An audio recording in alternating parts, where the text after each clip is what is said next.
Well, my little photo bomber is back from her walk this morning, huh, Gracie? She says, Bill, let me out. I want no part of being in your movies. Really. You're the cat everybody comes to see. You're the famous kitty cat. Yeah. Greetings all. Well, I've had numerous requests to talk about this, that, or the other thing, but this morning I want to talk about my cat. Yeah, I do. I'm kind of looking for, I'm looking for a little input, I think, from some of the cat people out there, you know, not being a cat guy per se. I've had, you know, fair relationships at times with cats, but nothing like Gracie here. This is something else. I'm not sure sometimes what to make of it. And so I guess to start right off by asking y'all, do you have a cat there that comes every time you call it?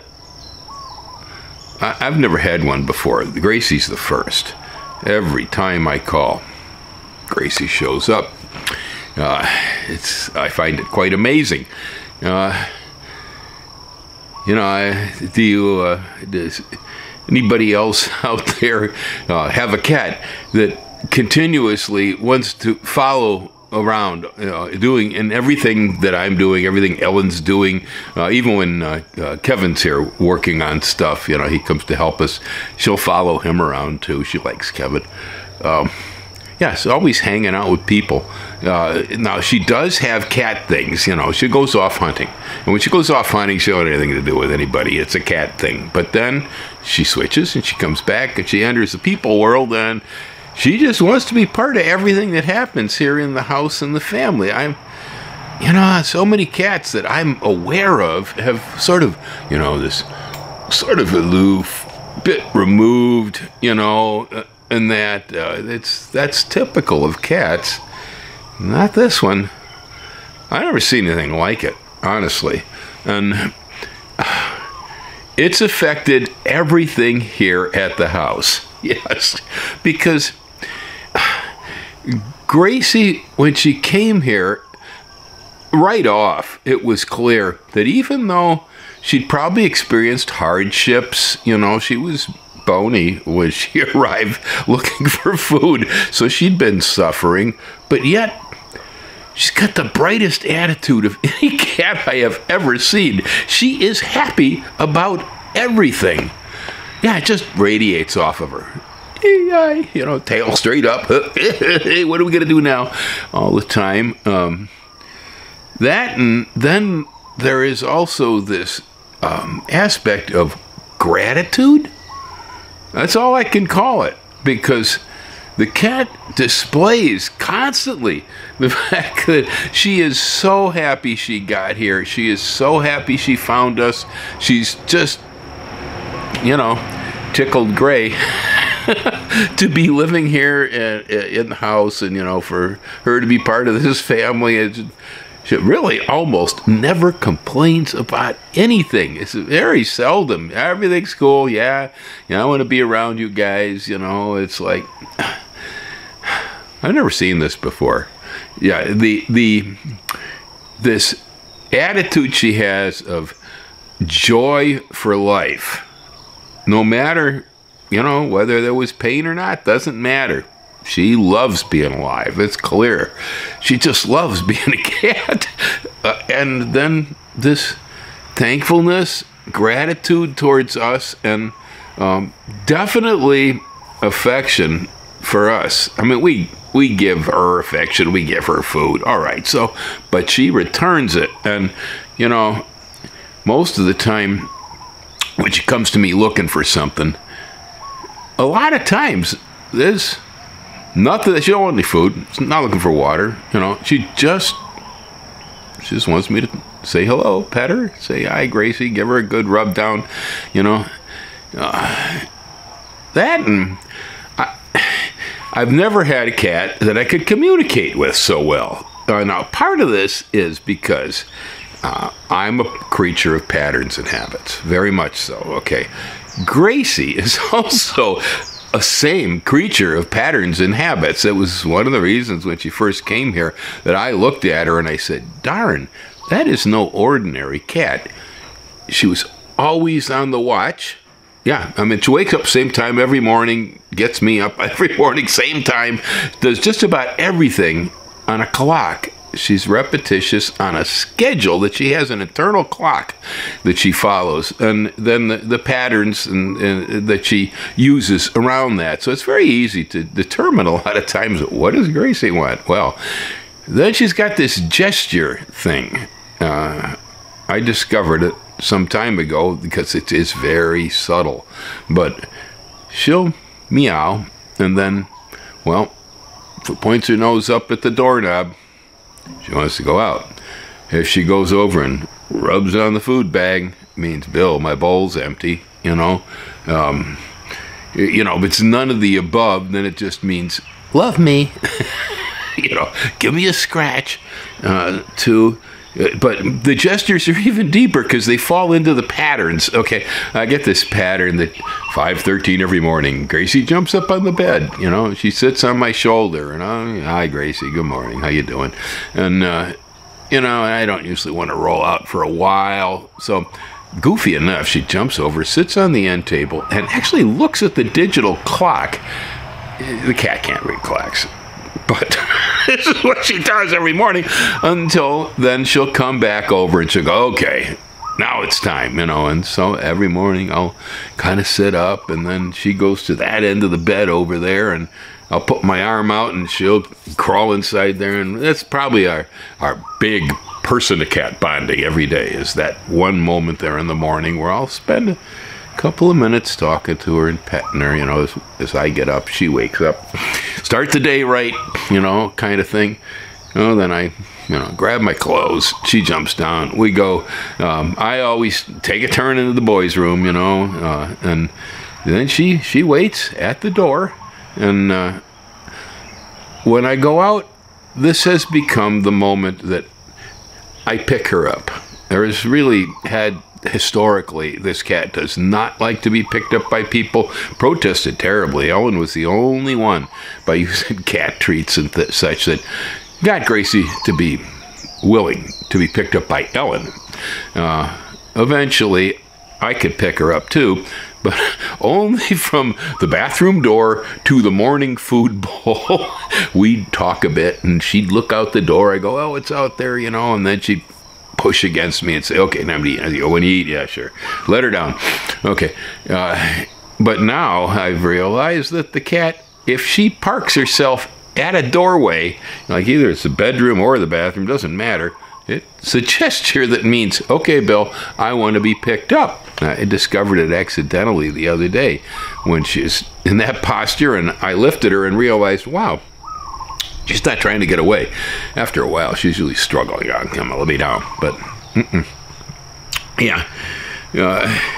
These gestures that communicate with this cat, if you can learn to see them, it's amazing. It's almost like she talks, Almost like she's talking. And because she's got these patterns, and they're almost always the same, it gets easy enough after a while to understand almost every word the cat doesn't say. The only thing she ever says is meow. That's it. But it speaks a million. Yeah, I don't know. I never had this experience before. The cat's attitude towards us and towards life literally lights up this house. It's very difficult for me to, sit around feeling grouchy, or holler at Ellen or something, When the cat's there, to begin with, I feel embarrassed because it scares her, okay? And I don't like scaring small animals like that. But, it's just, she just radiates. She radiates enthusiasm, joy for life, and affection for us. Yeah. What are you going to do? Yeah, it has affected what we do here and how we act. the cat has become the spiritual leader. The green garden guy's bad, you know. It's true. She's always in the Tao. Gracie's always in the Tao. She does not at all, you know, get trapped in her brain very much.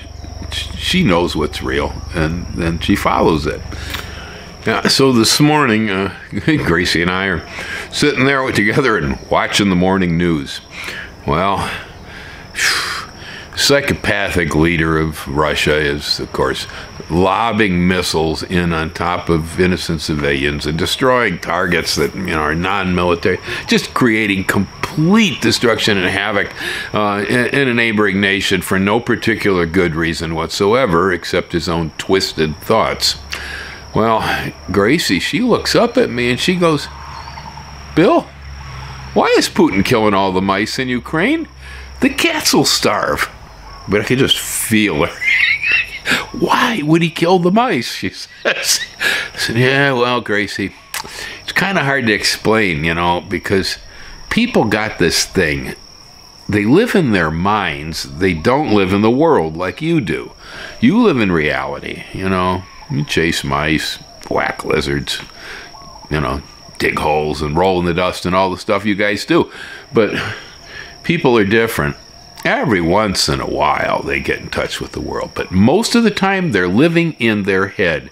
Yeah, and they have belief systems, and that's why they're so crazy.